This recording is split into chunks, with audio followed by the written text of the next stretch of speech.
जब आप gold, silver, crude oil, natural gas, zinc जैसे कमोडिटी में ट्रेड करते हो तो आपको नीचे MCX लिखा हुआ मिलेगा। तो ये MCX है क्या? MCX है मल्टी कमोडिटी एक्सचेंज, यानी कि ये एक तरह का एक्सचेंज है जहां पे कोई भी इंसान कमोडिटी में ट्रेड कर सकता है। MCX का मोनोपोली था ये सारी कमोडिटी के लिए, यानी कि अगर आपको कमोडिटी में ट्रेड करना है तो सिर्फ एक ही एक्सचेंज था जहां पे आप कर सकते हो और वो था MCX। लेकिन मैं आपको कब से बता रहा हूं था, तो ये क्या है? था इसलिए है क्योंकि अब ऐसा नहीं है, ये चीजें अब चेंज हो चुकी है और अब आ गया है NSE, national stock exchange. Yes, national stock exchange की वेबसाइट पे जाते हो तो वहां पे आपको एक ऑप्शन दिखेगा कमोडिटी डेरिवेटिव्स, और उसके अंदर आपको ये सारे कमोडिटीज जैसे कि natural gas, crude oil, zinc, gold, silver, ये सारे कमोडिटी आपको वहां पे देखने मिल जाएंगे। यानी कि अब आपके पास दो ऑप्शन है, एक हो गया MCX और दूसरा हो गया NSE। अब NSE जो है वो बहुत ही पॉपुलर सेगमेंट है और ऐसे कोई पॉपुलर सेगमेंट कमोडिटी सेक्टर में आता है तो MCX की बैंड बजना वाजिब है। NSE तो आपको पता होगा जहां पे हम Nifty, mid cap Nifty, bank Nifty, ये सारी चीजें NSE पे ट्रेड होती है। तो NSE जो है वो ये सारे ऑप्शंस के लिए अवेलेबल था, बट और एक ऑप्शन उसमें ऐड हो चुका है और वो है कमोडिटी। अब एक ही सिर्फ प्रॉब्लम है, वो है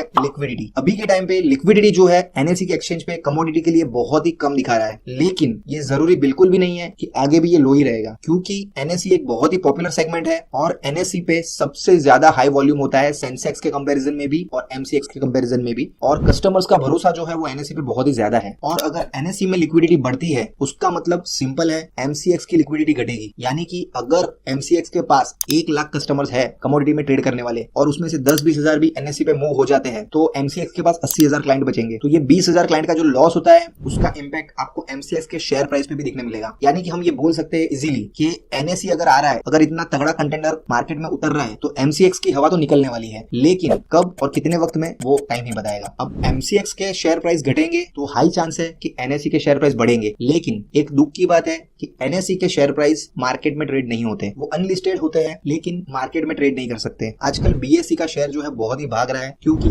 सेंसेक्स में वॉल्यूम बहुत ही ज्यादा बढ़ चुका है और उसका रीजन है सेबी ने एक नया रूल निकाला था, mid cap Nifty, bank Nifty, fin Nifty और ऐसे बहुत सारे ऑप्शंस को वीकली एक्सपायरी में बंद कर दिया गया है, उसको मंथली एक्सपायरी में कन्वर्ट कर लिया है। तो जो वॉल्यूम होता था, जो वीकली एक्सपायरी में ट्रेडर ट्रेड करते थे, वो सारे कन्वर्ट हो गए निफ्टी और सेंसेक्स के पास। और जो निफ्टी के पास था वो तो अच्छा खासा वॉल्यूम था ही, लेकिन सेंसेक्स के पास भी एक नया वॉल्यूम जनरेट हो गया और उसी की वजह से सेंसेक्स भाग रहा है। और सेंसेक्स जो है वो BSE का प्रोडक्ट है, इसीलिए BSE का स्टॉक भी भाग रहा है। और NSE भी अगर कमोडिटी मार्केट में उतर चुका है तो वो चुप बैठने वालों में से नहीं है। NSE बहुत ही स्मार्ट मूव प्ले कर सकता है, यानी कि NSE कस्टमर्स को बुलाने के लिए ब्रोकरेज थोड़ा कम कर सकता है या तो ब्रोकरेज जीरो भी कर सकता है, ताकि MCX के सारे क्लाइंट्स NSE के पास आ जाएंगे और NSE को उससे फायदा मिल सकता है। तो ये फाइट तो शुरू हुआ है, आगे देखते हैं क्या होता है, कौन जीतता है कौन हारता है। आप भी बने रहिएगा, हम भी देखेंगे कि क्या होता है मार्केट में। और आपको क्या लगता है, NSE जीतेगा या MCX? कमेंट करके कमेंट बॉक्स में बताएं। अगर आपको ये वीडियो अच्छा लगा तो लाइक करें, शेयर करें, और अगर ऐसे ही फाइनेंस रिलेटेड वीडियो को देखना चाहते हो तो ये चैनल को सब्सक्राइब करें। धन्यवाद दोस्तों।